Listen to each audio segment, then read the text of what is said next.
Hey there, it's Andrea. Before we start today's show, I have a super quick, exciting announcement to share with all of you. For the first time on Time for Coffee, we have a free giveaway to offer you. In honor of the season of giving that we're all immersed in right now, I am so excited to tell you that Time for Coffee has 50 GlobalGiving gift cards with $25 already loaded on them to give out to Java junkies between now and Christmas.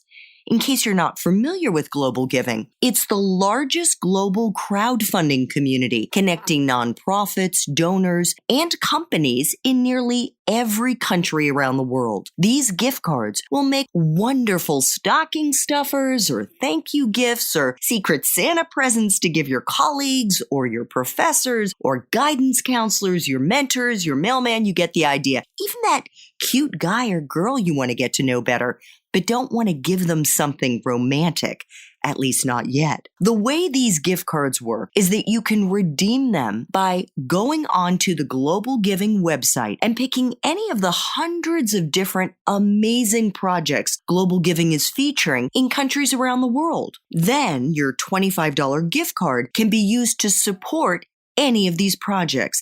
And the gift card is non-denominational with a super festive holiday vibe. And all you have to do to win one of these electronic gift cards is to email me at Andrea@time4coffee.org. That's Andrea@time4coffee.org. Just say, hey, I'd love a GlobalGiving gift card. And the first 50 people to hit me up for one of these gift cards will get it in their email box on Monday, December 17th, giving you plenty of time to figure out who you want to give it to. Thanks so much, everybody. Happy holidays and enjoy the show. Hi there, I'm Andrea Koppel, and it's Time for Coffee, the podcast where you get to hear firsthand what the jobs and careers that interest you the most are really like. Hey there, Java junkies. Welcome to another episode of T4C. If you're interested in working in the nonprofit world, or if you're interested in business development or corporate social responsibility, also known as CSR, then this is the episode for you. Because my next guest has spent her entire career working at the intersection of helping companies do good globally. And what a wonderful place that must be to spend your time. As we enter the season of giving, whether to loved ones or perhaps to those we don't even know through charitable gifts of time or treasure, I am so excited to introduce you to a variety of professionals each day this week who are working at GlobalGiving, which is the largest global crowdfunding community connecting nonprofits, donors, and companies in nearly every country. They help nonprofits from Afghanistan to Zimbabwe and hundreds of places in between to access the tools, training, and support they need to be more effective and make our world a better place. But before I introduce you to Donna Callejon, I want to make sure you've signed up for the Java Junkies Journal. That's our weekly newsletter that comes out on Mondays, giving you an overview of the 5 episodes we're going to be dropping each day that week. Just head over to the Time for Coffee website. That's at time4coffee.org, and it's right there on the homepage. And while you're there, you can check out all the other T4C episodes that are organized by career on the homepage. Just scroll down a little bit and you'll see all of them right there. Or if you prefer to see the episodes chronologically as they were released, you are welcome to check out the T4C podcast page, which you can find by clicking on the link at the top of the T4C website. Now, my friends, please grab your mug and take a chug of your favorite hot espresso drink, because it is time for another caffeinated career conversation. And my guest today is the one and only Donna Callejon, the Chief Business Partnerships Officer at GlobalGiving. GlobalGiving's mission is to unleash the potential of people around the world to make positive change happen. GlobalGiving is a nonprofit and the largest global crowdfunding community connecting nonprofits, donors, and companies in nearly every country. They help nonprofits from Afghanistan to Zimbabwe access the tools, training, and support they need to be more effective and make our world a better place. Donna, welcome to Time for Coffee. Are you caffeinated and ready to go? I am fired up. Woo! I love it. Okay. So, Chief Business Partnerships Officer, that is quite a mouthful. Did you come up with that title yourself? Let's be honest. It has evolved over time. And we came up with Chief Business Officer many, many years ago when my then boss said, you need a bigger, badder title. And so we came up with that.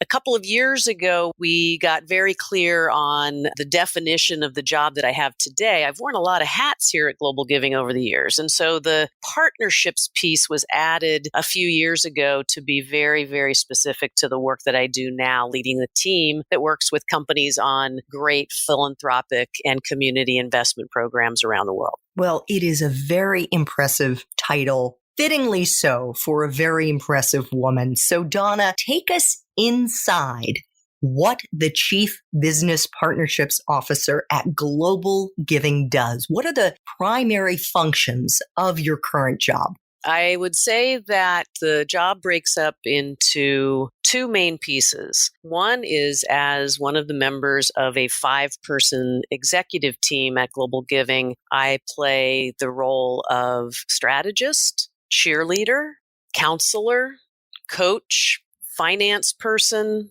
HR person, anything that is involved in being on point virtually 24/7 for the success of the team here at Global Giving and for the organization overall. And so I work very closely with my colleagues, not just on the executive team, but the entire team of about 55 people, everything from strategy to cleaning the kitchen in our kitchen week. Yeah, I was wondering if you were going to say therapist, because I'm guessing there's a little role for get on my couch and talk to Donna.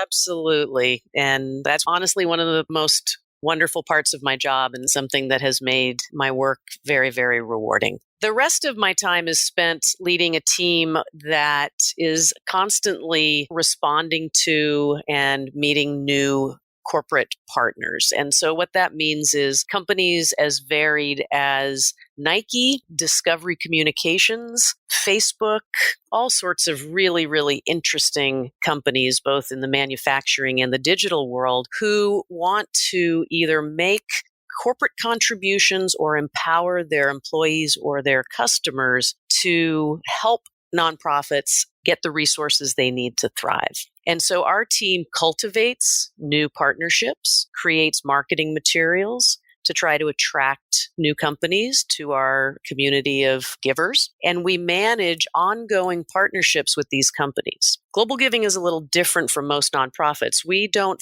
fundraise from companies. We provide support and services to companies enabling their global philanthropy programs. And so our partnership managers really, like in an advertising or communications agency or a professional services firm, are really spending their time responding to changes customers and partners want to make, interfacing with the rest of the organization. So I lead that team, help set strategy, and I also manage a couple of these key partnerships myself. So could you break down for us, Donna, or give us an example of a partnership that Global Giving has made with a corporation and how that partnership has played out?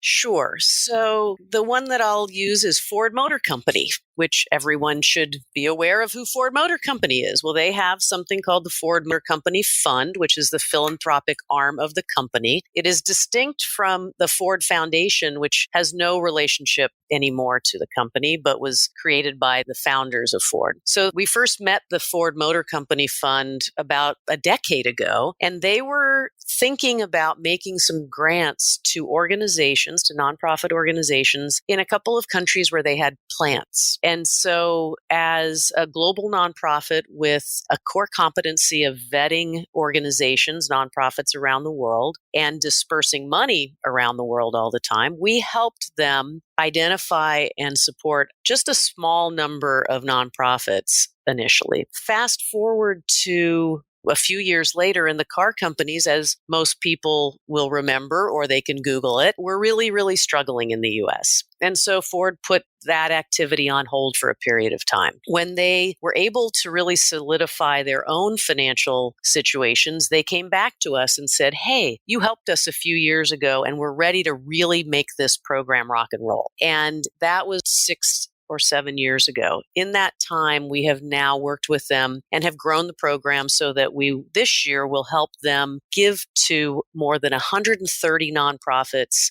in, I believe it's about 40 countries, more than $11 million just this year. And these are often grants that are being supported by employee volunteer days as well. So that partnership is one that we have really grown from a seed, or since we're on Time for Coffee, a pod. And it has been super rewarding, and we've learned together with the Ford Motor Company Fund team as we've taken steps into new and exciting countries and areas of funding. Thanks for that example. Donna, can you take me inside a typical day for you and try to bring to life what the job description of a chief business partnerships officer would say, so that if I were a fly in the wall in your office, I would be observing you moving around, meeting with all different kinds of people, whether it's in your executive team role, working with your finance team, or with your development team. What are the various things that you do on any given day? Well, the first thing I do is open my eyes and look at my 75-pound black lab, Bodhi. And Bodhi is my canine alarm clock. So that's how virtually every day starts for me when I'm not on the road, quickly followed by a cup of coffee. Of course. Woohoo! I want to ask you, though, about Bodhi. Is he pretty reliable? Is it the same time every day, or is his sort of internal clock off at times? Bodhi is painfully reliable. He does not understand the concept of weekends. And just this past weekend, we learned that he did not understand the concept of daylight savings time changes. So yes, we can rely on Bodhi, no question. We can also rely on him to let us know when it's time for his dinner. I mean, that we're talking about the most important part of his day, for God's sakes. Absolutely. Absolutely. After I am awakened by my canine alarm clock, get my cup of coffee and get the newspaper, when my workday starts is literally at home over a cup of coffee, scanning emails. Because personality-wise, I like to get a jump on anything that's come in overnight that is timely. So I'll spend maybe 15 minutes getting a jump on emails while I'm having my coffee and thinking about what the schedule for the day is. Once I get to the office, assuming I'm working in the office, and I will say that at GlobalGiving, we give people a lot of flexibility. And so most everyone works from home at least one day a week. But let's say for this example, I'm coming into the office, and a typical day might start with a 30-minute rapid fire check-in with my colleagues on the executive team to make sure that if there are any things that are kind of on fire or time sensitive where we need to come together and make decisions or make each other aware, we do that. So we do that every Monday. So that will take 30 to 45 minutes on a given day, at which point I might, again, sort of return to my emails. You're going to hear a lot about emails. And I think that's just reality these days. We're all looking for ways to reduce our email clutter, but might be responding to an email from Facebook about a program that we're managing from them. I might be responding to a Slack message. We use Slack as an internal communication tool from one of my colleagues who's based in Atlanta about a partnership that she manages and a question that came up, or how did I feel about an email that they sent. I might be responding to an email from a prospect who I had sent some materials to from our blog recently to tell them what we're doing on disaster response, and they might be asking some follow-up questions. And then there could be, of course, lots and lots of daily clips and things about what's happening in the CSR sector, right? And I have a lot of alerts set and get a lot of digests from various sources so that I can easily scan and see if one of our key partners or a prospect has something exciting going on, and use that as a prompt for either reminding myself to send them a note or make a phone call or do the same for one of my team members. today I've had a couple of very interesting meetings. We interviewed somebody for a job. We have an open position. So we had a lunch with our finalist, with the whole team. That was followed by an hour-long session with our finance lead on how do we think about the profitability in the nonprofit context of each of our partnerships and of our portfolio of partnerships overall. Prior to that, I had a phone call with our new colleague who works on business partnerships in our London office. And after this, I'm going to be meeting with a colleague about planning because we have our annual all hands meeting coming up in about a month. And so we're all doing strategic planning for 2019 and budgeting for 2019. In the middle of all that, I'll be taking messages via my phone, responding to partners, responding to prospects. We're in the throes of negotiating a pretty big deal that I'm excited about right now. So I have been making some phone calls and doing work in the evening, reviewing term sheets, and that sort of closing a deal kind of activity. I'm tired just telling you. I'm tired too. I'm kind of exhausted thinking about that. Oh my God. I want to pick up on something you said, Donna. You mentioned the profitability of a partnership. What did you mean by that? How is a partnership in and of itself profitable? Right. So GlobalGiving, as I mentioned, is a little different from a typical nonprofit. We're not raising money for ourselves and our services. We are a crowdfunding platform that enables other nonprofits to raise money. So we make it possible for a great nonprofit in Kenya or India or Mexico or Baltimore to use all of the tools that we've created to raise funds, to get trained, to talk to and meet peers, to thank their donors, etc. And we retain a small portion of every donation as compensation to help offset our costs. And that's one part of our business. And then the other part is the part that I run, which is these services that we're providing. So in the case of Ford, as I described earlier, we are vetting organizations all over the world to make sure that they are legitimate nonprofits, that they don't pose any reputation risk to our partner, that they qualify with the IRS to receive funds from a U.S. entity like GlobalGiving. And then we're interfacing with those nonprofits as they implement the work that the grant is funding. And so Ford, rather than us keeping a percentage of that, Ford pays us annually almost like a retainer or a consulting fee. So what we call advisory service fees. And that's a little bit different than a typical nonprofit. So when I say we're talking about profitability, we're looking at what are the actual costs involved in providing those services to Ford Motor Company Fund, and not just my time and the people on my direct team, but what is the amount of time that the people who do disbursement of funds is spending? What is the amount of time that the tech team who supports our effort is spending? What is the amount of time that our vetting and grants team is spending? And then on top of that, what portion of the general costs of GlobalGiving should be allocated to the partnerships team and in particular to that partnership with Ford? And that then tells us, is the revenue that they're paying us sufficient to not only cover our costs, but to help pay for some of the infrastructure and things at GlobalGiving that we want to do as part of our mission that may not be revenue generating? Okay, that makes sense. It almost sounds to me like your team must be tracking their time the way consultants do.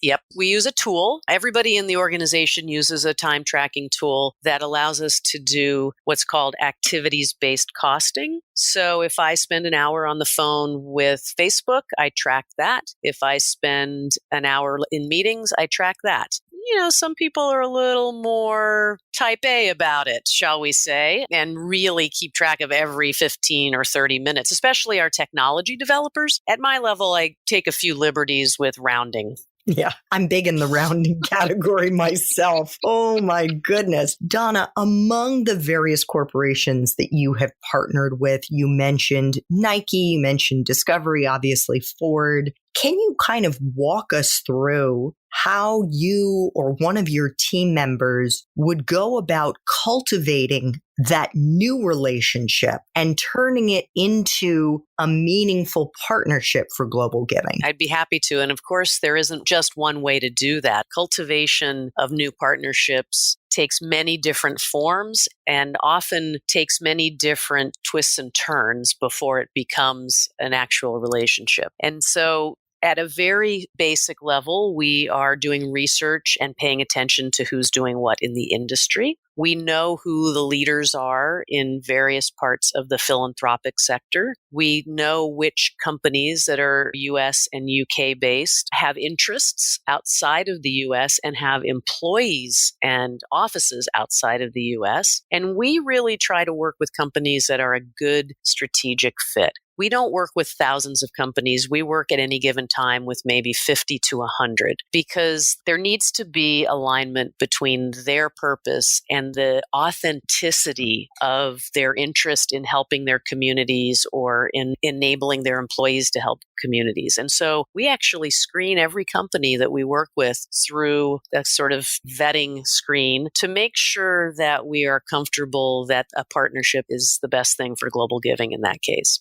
Often how the partnerships emerge is through word of mouth and referrals. And so you mentioned Nike. I can think of, off the top of my head, a number of our current partners who were referred by Nike. And so much of how we do our cultivation is by providing great partnership services to our existing partners. That is strategy numero uno.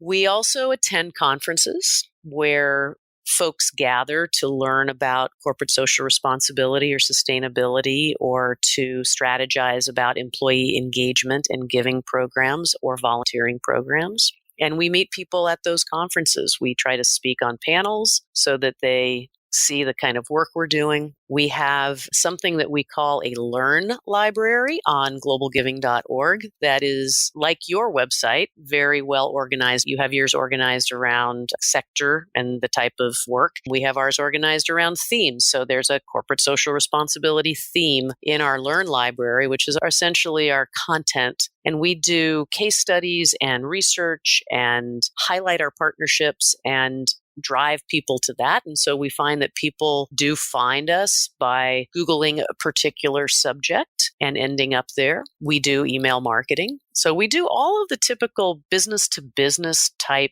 outreach. As far as the cultivation process, we philosophically do not think of ourselves as hardcore salespeople. We think of ourselves as problem solvers. And since Global Giving is a mission-driven organization, we are very clear that if the problem a company is trying to solve doesn't really fit for us, if we aren't the best partner for them, we will tell them that and help them find the best partner. And so part of our cultivation process is really, really listening to what a company is saying they're trying to accomplish, seeing if we have a product or service or solution for them that makes the best sense. If we do, then it pretty much takes a typical route of, well, we got to sign a contract. So depending upon the complexity, that might be a one-page agreement or it might be a 47-page legal agreement that the lawyers have to look at. And then we go through a process of making sure internally we're set up to handle the partnership. It might involve some technical work to customize some pieces of our technology and our website. It might involve adding staff. It might involve assigning a new partnerships manager to that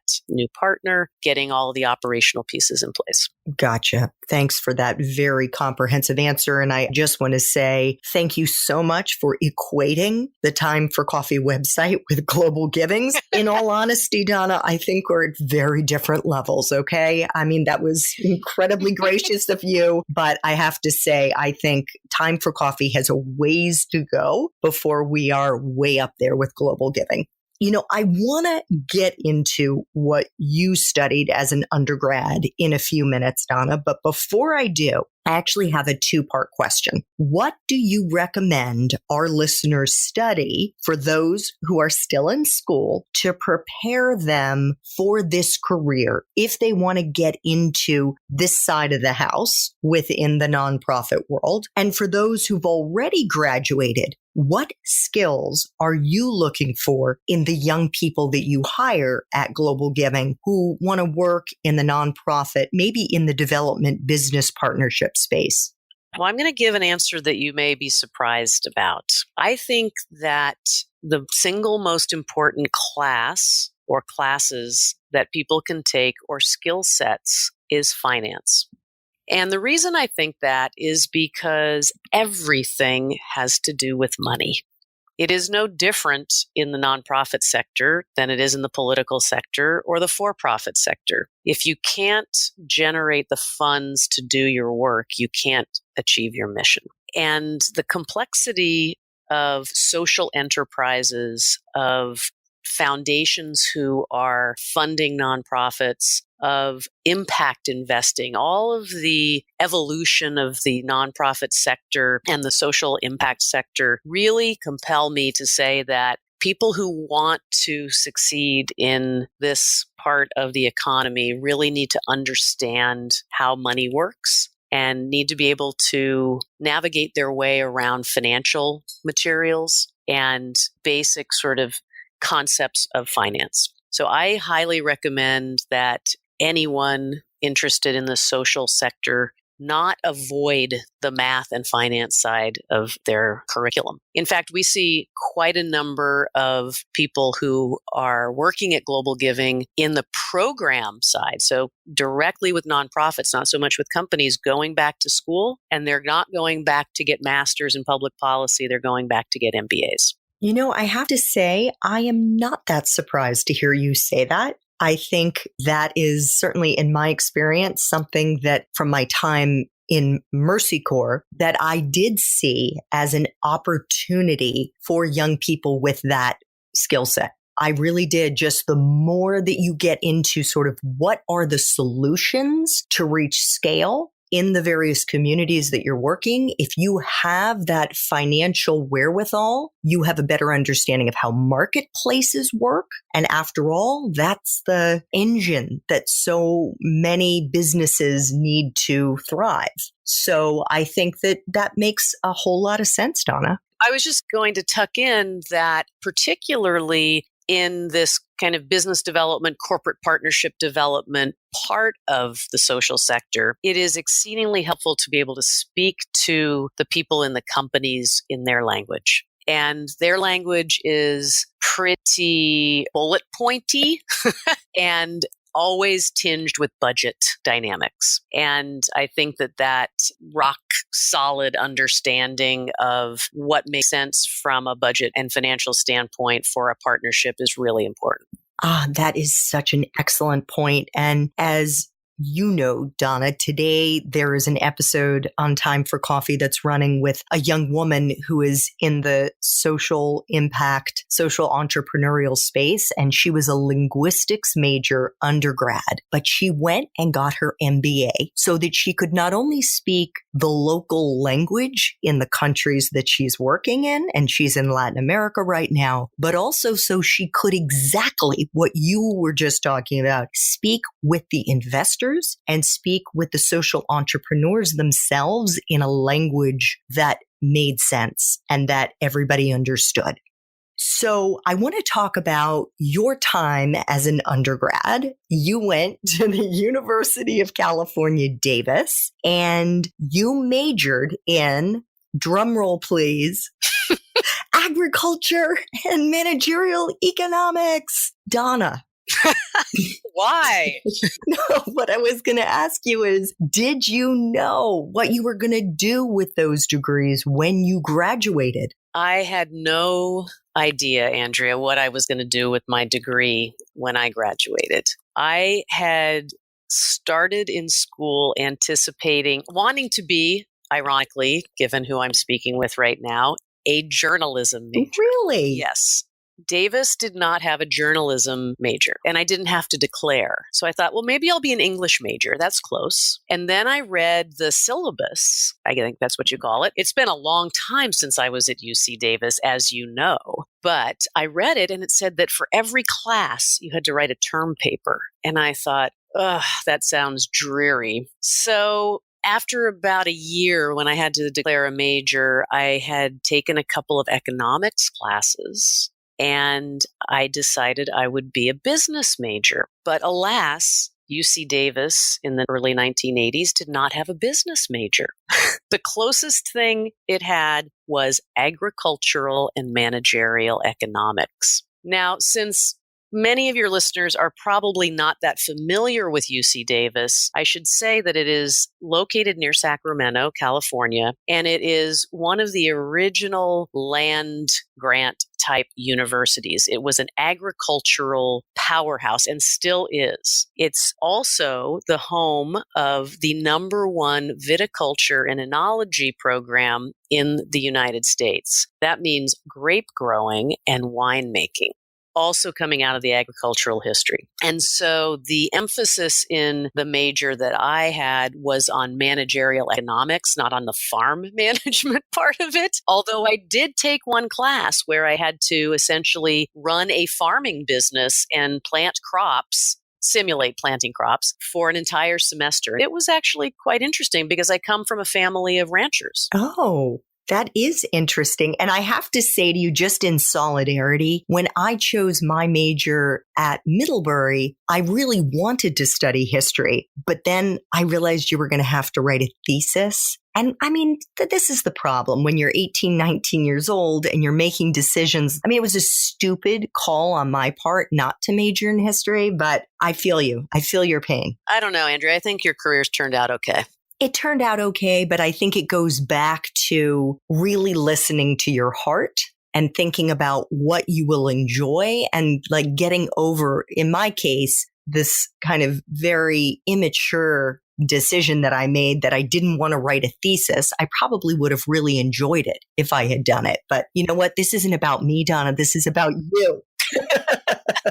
See, I think I made the best possible decision by avoiding those term papers. And I'll tell you why. Because I had to take a statistics class to major in the one that I got. And I had convinced myself before that I didn't like math or anything like math. I loved statistics. And I spent 17 years before being in the nonprofit sector working in financial services, and particularly in mortgage finance, which is all about probabilities. And so that statistics class ended up being completely relevant to my work. And it's relevant today. I just wanted to say we could stop the presses and send out the news alert that we found the one person who enjoyed statistics.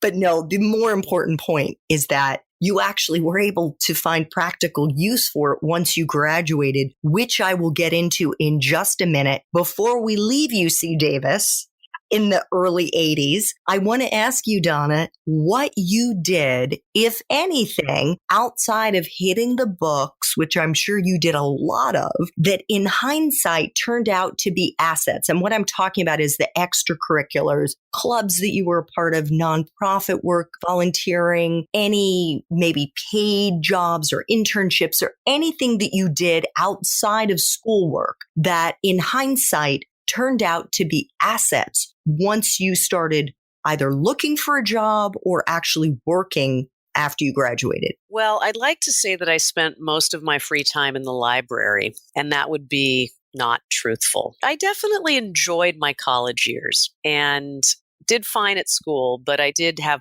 plenty of other activities to keep me busy. I played a lot of intramural sports. I had played sports in high school. I worked at the rec center, which there may be a theme here, and met a lot of people through that. I wrote for the newspaper, the college newspaper, in keeping with my interest in journalism. And I hung out with a lot of people who like to be outdoors. So we did do a lot of hiking. Davis is not terribly far from Lake Tahoe and the Sierra Nevada mountains. So that was something that I really enjoyed. There was a direct link between one of these things and my first job. When I finished up school, I, for personal reasons, wanted to stay in the area and was having really a hell of a time finding a job because it wasn't at least, and it still isn't, the hotbed of business jobs. And I was interviewing for all sorts of crazy things that I'm too embarrassed to mention. But what happened was someone I had worked with at the rec center, I ran into her and she said, my roommate got a job at a savings and loan that is growing because they're starting to do buy and sell mortgages. And they're really different from a typical savings and loan. And they're right here in Davis and they're looking for people. Do you want me to connect you to her? And that is the door through which I found my first job. And that led me to a career at Fannie Mae when Fannie Mae was a great place to work that gave me the flexibility ultimately to leave financial services and contemplate working in the nonprofit sector. And you actually spent 15 years at Fannie Mae. I mean, you built a career there. I did. I like to say that I grew up there because I started when I was 24 and I moved to Washington, D.C. from California about 10 months later and am still in Washington, D.C., even though I had a 2-year plan because life took over. Oh, yeah. It has a way of doing that. Donna, you never got a grad school degree, which is cool because I didn't either. I'm curious why you didn't. And while you've clearly done extremely well professionally, do you think at any time, whether it be earlier in your career or later, has it ever affected your ability to get a job that you wanted? Well, I considered getting a graduate degree, but not until I didn't need it. And what I mean by that is I think I would want your listeners to realize that the job market, I believe, was very different than it is today. And the expectation for academic achievement were perhaps different. It could be because I live in a very affluent area, Washington. The focus on graduate degrees was just not as prevalent, at least where I lived, in my family, where I went to work after college. So it didn't occur to me initially that it was something that I wanted to do. I had some ideas in the back of my head about going to law school. But once my finance career kind of kicked into gear, I lost interest in that. I never really felt that the lack of a graduate degree hindered me as I made progress in my career. I really didn't. Yeah. No, I have a very similar experience. I mean, obviously, I didn't go the financial route, but I would say I couldn't really figure out what I wanted to go to grad school for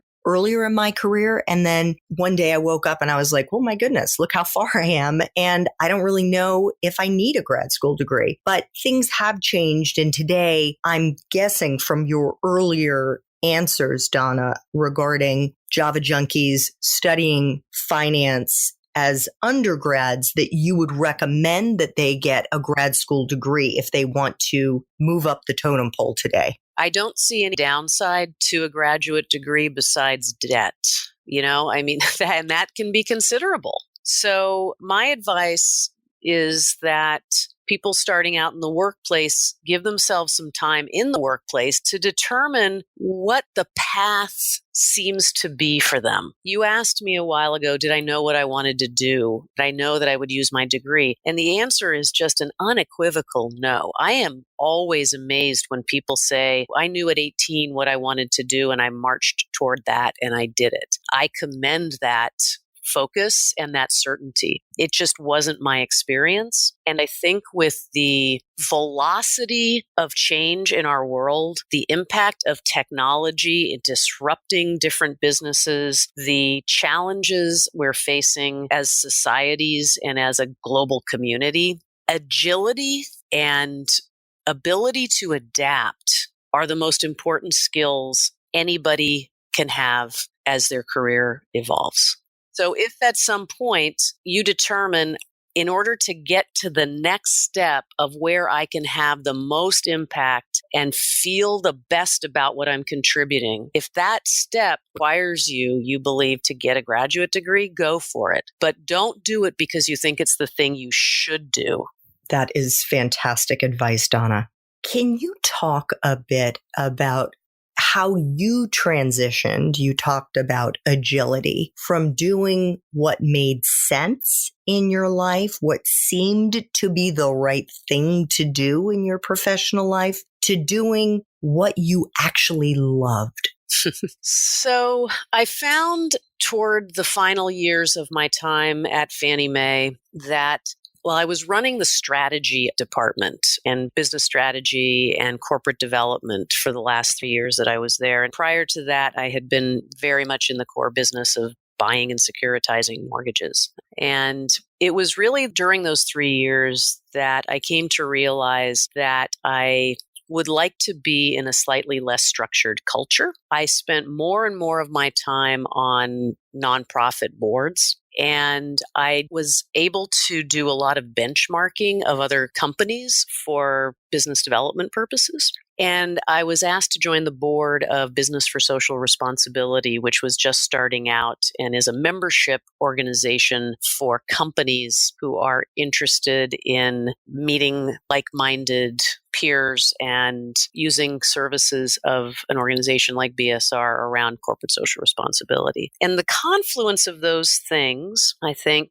as well as some leadership changes at Fannie Mae, just came together for me in a way that allowed me to take a risk and leave. I wasn't laid off. I wasn't fired. I didn't leave angry. I left absolutely grateful for my opportunity there. But I knew that I wanted to do something with a little more meaning at its core. And I knew that I wanted to do something that allowed me to bring my whole self more to my work.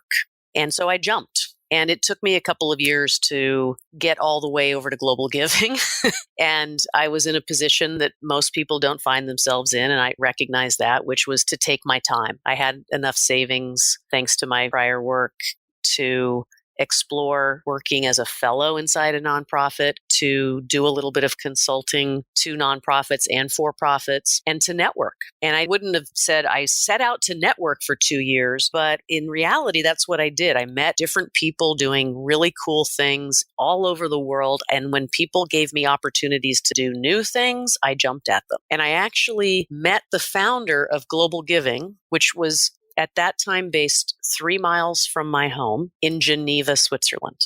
Oh my gosh. Because a former board colleague had invited me to go to a gathering there of social entrepreneurs. And I said to him, "What is social entrepreneurship?"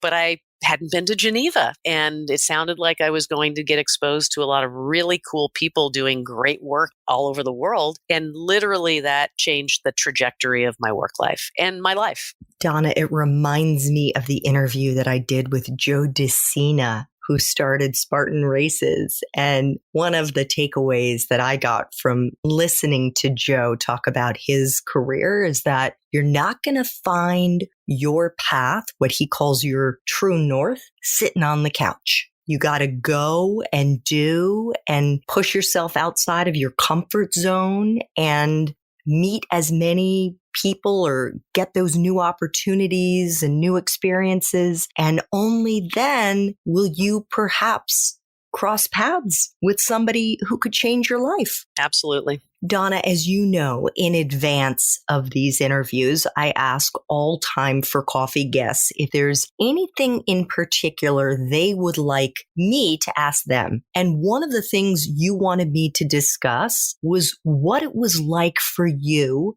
as a gay woman growing up in corporate America in the 80s and the 90s. And in your answer, Donna, I think it would be wonderful if you could include any lessons that you may have learned, any wisdom that you could share, most importantly, the advice that you have for young LGBTQ professionals and LGBTQ students who will be professionals very soon. Maybe how to mindfully and strategically steer their careers into jobs and cultures and professions that will be supportive and inclusive, allowing them to be, as you so eloquently just said, their authentic selves. Yeah, the 1980s and 90s were a really different time in the workplace for LGBT people. And in anticipation of this conversation, I was thinking about something that happened to me.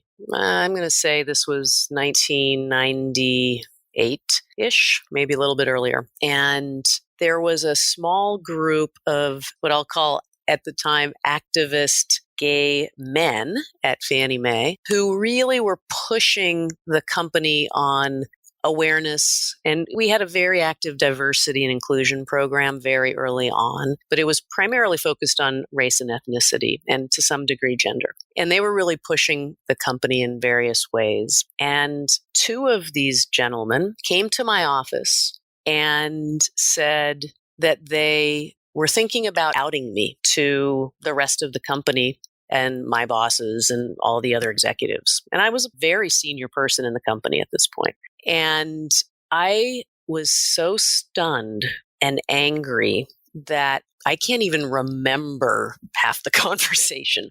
But the nugget that always comes back to me from that conversation that one of them said that I now realize is truth was, unless those guys, and they weren't all guys, but using that generically, in that executive boardroom where you go every Monday morning for your meetings, know that there is one of us among them.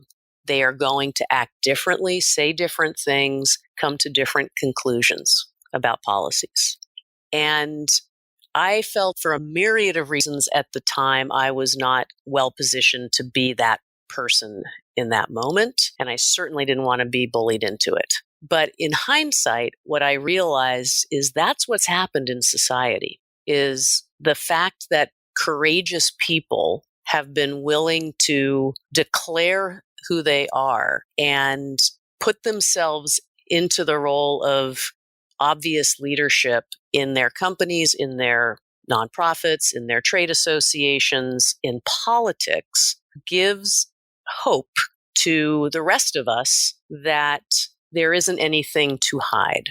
And so my advice to people who are thinking about the workforce or who feel stuck in a workforce where they cannot be their true and full selves is to look for the leaders and to look for organizations and companies not that are overtly necessarily focused on LGBT issues, although that's great, but for whom the policies and mission could not be accomplished without full utilization of their entire team at 100% and openness to different perspectives, different experiences in life. And I think it's a lot easier today to find those organizations that are embracing in that way, that are progressive in that way, and it's a heck of a lot easier to identify the ones that aren't. Yeah. Well, thank you so much for sharing that. So, Donna, couple of final time for coffee questions here that I try to ask all my guests. And this one has to do with a time in your professional life when you struggled. And for some of us, there have been many times. And it's sort of like, where would you like me to start? But for you, anything at any point when you felt like, oh God, how am I going to get through this period? But you just put your head down, you persevered and came through the other side. Maybe what lesson you learned as a result, if you could share a story that falls into that category. Yes, I could. This goes back to the very beginning of my career and my first job at Farmers Savings Bank in Davis, California. And my job was to go through these very thick books that listed all of the savings and loans in the country, and there were a lot in those days, and find the ones in the southeastern portion of the country that had a lot of mortgage assets, and to call someone there and ask them if they were interested in selling mortgages to a little unknown savings and loan in Davis, California.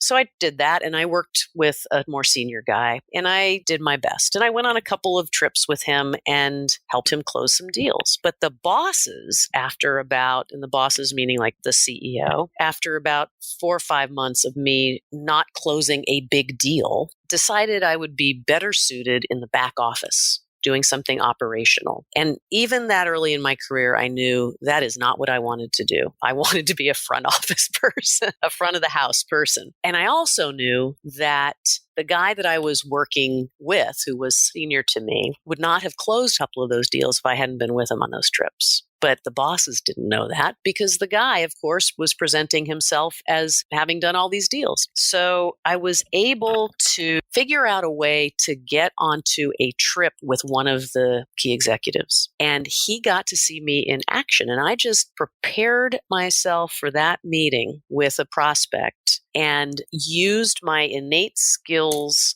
to navigate the meeting. And we won a very large deal for us at that time. And it was perseverance. It was using my brain. It was using some charm, I guess, but doing it in a way that wasn't obvious and it wasn't hurting my pseudo boss. And at the end of the year, so maybe 3 or 4 weeks later, I got a bonus check from the CEO and a little note written on like a notepad from the place that I still have today in an armoire in my bedroom. And it said, "To Donna, the best comeback of the year. Happy holidays."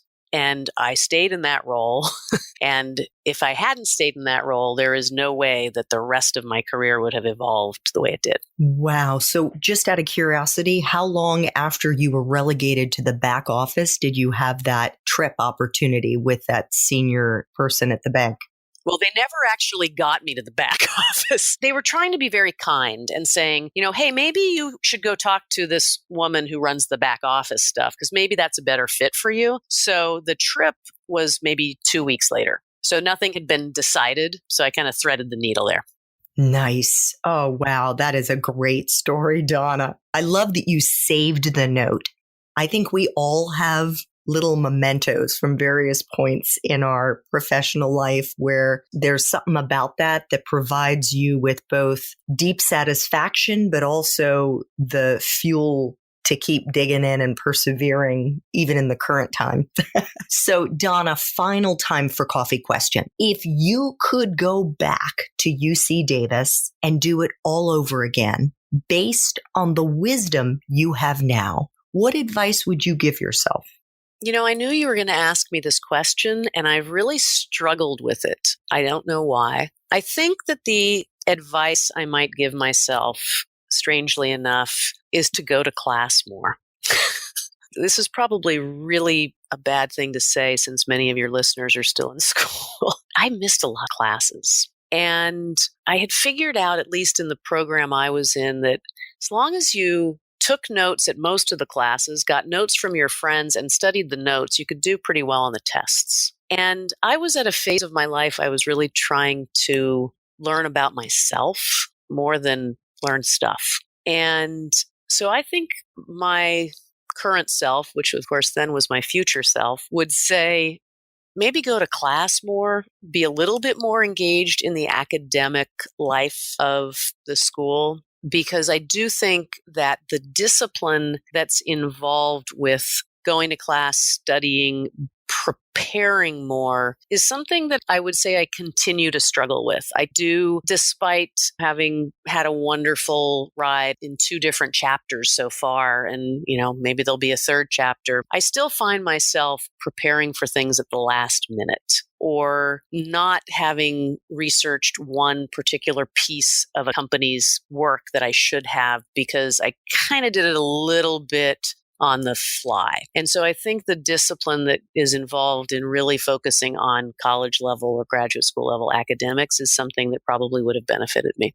Well, you get an A in preparation for your Time for Coffee podcast interview, as far as I'm concerned. And I actually think that is fantastic advice for young people who are in school right now, that as much as it might feel good to press the snooze on the alarm for that morning class, you will probably get more out of your college experience if you actually got up and went.